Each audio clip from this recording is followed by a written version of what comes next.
कितना टाइम प्रयागराज में लिया? मैं अभी 4-5 दिन 4-5 दिन मीटिंग है। अब बधाई हो प्रोग्राम तो क्या है आपकी नाराजगी के बाद तो कैंडिडेट बदल दिए हैं? एक पत्र भेजा था अखिलेश जी को, जो मैं आपको हाँ वो तो मिल गया वो मिल गया। जी जी जी क्या समाजवादी पार्टी छोड़ेंगे क्या? मैंने अभी इन लोगों के साथ मिलकर बात की, क्योंकि मेरे साथ बहुत सारे लोग जुड़े हैं। मेरे छोड़ने का रिएक्शन पूरे उत्तर प्रदेश से आया। 200-300 व्हाट्सएप के मैसेजेस मेरे पास रोज आ रहे हैं कि चीफ मिनिस्टर, और मैंने जो मुद्दा उठाया उसको सबने बहुत अप्रिशिएट।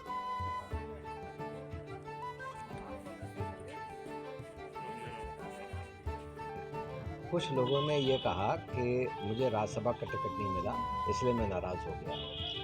अगर राज्यसभा का टिकट मुझे नहीं मिला तो मुझे निराशा हो सकती है, नाराज़गी नहीं होगी। क्योंकि पिछली दफ़ा भी आप याद कीजिए कि उन्होंने मुझे राज्यसभा का टिकट नहीं दिया था, मगर जावेद अली खान साहब को दिया था। मैंने कोई नाराज़गी नहीं दिखाई, ना मैंने कोई रिएक्शन दिखाया। इस दफ़ा मेरा जो नाराज़गी हुई वो इस बात से हुई कि आप पूरे 2024 के चुनाव में नारा दे रहे हैं पीडीए का, और पीडीए के ही प्लेटफॉर्म पे आप पूरा चुनाव लड़ना चाहते हैं जी। मगर आपने जो राज्यसभा के नॉमिनेशंस किए उसमें ना पी है ना ए है। तो हमारी कौम ने, मुसलमानों ने पिछले उत्तर प्रदेश के चुनाव में 80% से ज़्यादा वोट समाजवादी पार्टी को दिया, ये सब के सामने जाहिर है, और उसको आप रिप्रेजेंट ना करवाइए, तो मुझे इस बात से बहुत ज़्यादा नाराज़गी है। अच्छा सर, ये लगता है कि आपकी नाराज़गी की वजह से अखिलेश ने बदायूं के प्रत्याशी को बदल दिया? नहीं, देखिए, धर्मेंद्र जी से मुझे कोई ज़ाती नाराज़गी नहीं है। उन्होंने बहुत दफ़ा मुझे कांटेक्ट किया, उन्होंने बहुत मुझे मनाने की कोशिश की, मगर मैंने उनसे ये कहा कि मैंने एक प्रिंसिपल पे स्टैंड लिया है और वो स्टैंड मैं नहीं बदल सकता अपना। और जिस तन मन धन से मैं तुम्हें चुनाव लड़ाता, आज मेरे और मेरे सपोर्टर्स की वो स्थिति नहीं है, ये मैंने उनको कह दिया था। अच्छा, ये बताएं कि समाजवादी पार्टी में भी आपका वापसी का है, आपने पार्टी नहीं छोड़ा है, वापसी हो सकती है या नहीं? देखिए, मैंने समाजवादी पार्टी इसलिए नहीं छोड़ी क्योंकि मैंने, अगर आप मेरा पत्र पढ़ें, मैंने उसमें लिखा है कि मैं अपना अगला फैसला 3-4 हफ्ते में लूँगा। मेरे पास ये सही नहीं है मेरा कि मैं अपने आप से इस्तीफ़ा दे दूँ। पद तो मेरा है, मैं पद से इस्तीफ़ा दे सकता हूँ, मगर जितने लोग मेरे साथ, इतने लोगों ने मेरे साथ समाजवादी पार्टी ज्वाइन की, चाहे वो अलीगढ़ के लोग हों, चाहे वो एटा के लोग हों, चाहे वो बदायूं के लोग हों, चाहे वो बरेली के लोग हों, इलाहाबाद के लोग हों, खड़े हुए हैं यहाँ लोग। अब मैं बग़ैर इन लोगों की राय लिए हुए, बग़ैर इनसे पूछे हुए कोई फ़ैसला कर लूँ, तो ये इसको मैंने नहीं सही समझा। इसलिए मैं अब एक मीटिंग कॉल करने जा रहा हूँ अगले हफ्ते 10 दिन में। मैं सब लोगों को बुलाऊंगा, बातचीत करके फिर अपना फैसला अभी लूँगा। अखिलेश से अगर बातचीत होती तो वहाँ भी है रास्ता खुला हुआ या मैंने, मुझसे किसी ने सवाल पूछा, मैंने कहा कि अखिलेश जी अगर मुझे बुलाएंगे तो मैं ज़रूर उनसे बात करने जाऊंगा। मेरा कहीं भी ये नहीं है कि मैं अकड़ के बैठ गया हूँ, या मेरी तबीयत आप लोग सब जानते हैं कि मैं पॉलिटिक्स में मैंने ना कभी रिएक्शन किया है, ना मैंने किसी को बुरा कहा, ना मैंने किसी को बदनाम किया है।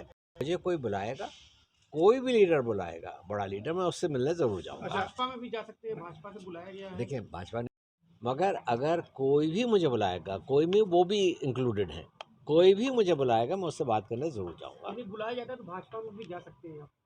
देखिए, मैं फैसला जाने का भी नहीं लूँगा, अभी तो मैं बात करके समझना चाहूँगा कि मुझको बहुत कुछ मिल चुका है। 40 साल में मैं 5 दफ़ा सांसद हो गया, विदेश मंत्री बन गया, स्वास्थ्य मंत्री बन गया, मैंने वर्ल्ड हेल्थ असेंबली जिनेवा में मैं उसका अध्यक्ष बन गया, कई दफ़ा मैंने यूनाइटेड नेशंस में अपने देश की नुमाइंदगी कर दी। अब बचा क्या है मेरे लिए? अगर मेरे लिए कुछ बचा है तो वह है इज़्ज़त से रहना, और जो लोग मुझसे जुड़े हुए हैं उनका सम्मान बना के रखना। तो अगर मैं कहीं भी, कोई पार्टी मुझे बुलाएगी, मुझे पहले ये देखना है कि मेरा और उनकी बातचीत में क्या निकलता है। फैसला मैं नहीं करूँगा जब तक मैं अपने लोगों को उसमें इन्वॉल्व नहीं अच्छा, करूँगा। समाजवादी पार्टी और बसपा के लोगों ने बातचीत की है? सपा के भी लोगों ने मुझे अप्रोच किया है। कांग्रेस से भी कोई बातचीत? कांग्रेस के कुछ लोगों ने मुझे अप्रोच किया है, मगर वो बहुत ही मिडिल लेवल के लीडर्स हैं। अब वो क्या उन्होंने कहा है कि साहब वो आप चलिए चलिए, तो ऐसे मैं नहीं जाऊंगा। अगर कांग्रेस से मुझे कोई अप्रोच करे तो चाहे तो वो प्रियंका गांधी जी हो या राहुल गांधी साहब हो, अगर वो मुझे बुलाएंगे मैं ज़रूर जाऊंगा उनसे अच्छा, मिलने। एक बात आपने और कही थी कि मुसलमानों का कोई रहनुमा नहीं है, इतनी आबादी है, क्या इसका क्या मायने है? इसका माने यह है कि मुसलमान, देखिए मुसलमानों का रहनुमा मेरी नज़रों में मुसलमान से ज़्यादा बेहतर कोई हिंदू बन सकता है जो मुसलमानों की आवाज़ उठाए। आज मैंने ये कहा कि अगर मैं एक मुसलमान की हैसियत से महसूस करता हूँ कि मैं एक सेकुलर मुल्क में रहता हूँ या मैं अपने आप को सुरक्षित महसूस करता हूँ, तो इसका पूरा क्रेडिट हिंदुओं को जाता है जो 80% हैं। वो मुझे महसूस कराते हैं कि मैं सुरक्षित हूँ, वो मुझे महसूस कराते हैं कि मैं सेकुलर मुल्क में रहता हूँ। आज वो चीज़ ख़त्म होती चली जा रही है। अच्छा, बीजेपी तो इसी बात का दावा कर रही है, चाहे पीएम मोदी हो चाहे सीएम योगी, कि सबका साथ, सबका विकास, सबका प्रयास। उसमें यकीन है कुछ? मैंने जैसे कहा कि करने में, कहने में और करने में बहुत फ़र्क है। मैं तो रिजल्ट चाहता हूँ, करके ये मुझे वो कहते योजनाएं जो तमाम इंसान हैं, उनका उसमें कोई बदलाव नहीं, मुस्लिम को अगर ज़्यादा रिप्रेजेंटेशन मिला। जितनी रिपोर्टें आई हैं जी, उसमें यह है कि मुसलमानों के हालात दलितों से भी बदतर हैं। के सामने आंकड़े हैं। नहीं वो तो अलग बात नहीं, है। अलग बात नहीं है। अगर आप ही कह रहे हैं सबका साथ सबका विकास, अगर इस मुद्दे पे, इस बात पे बीजेपी हमारे और आगे बहुत अच्छी बात है। देखिए मैंने बार बार, आज मैं अपनी ज़िंदगी के उस स्थिति में हूँ कि मुझे पर्सनली कुछ नहीं है, बहुत मौका है।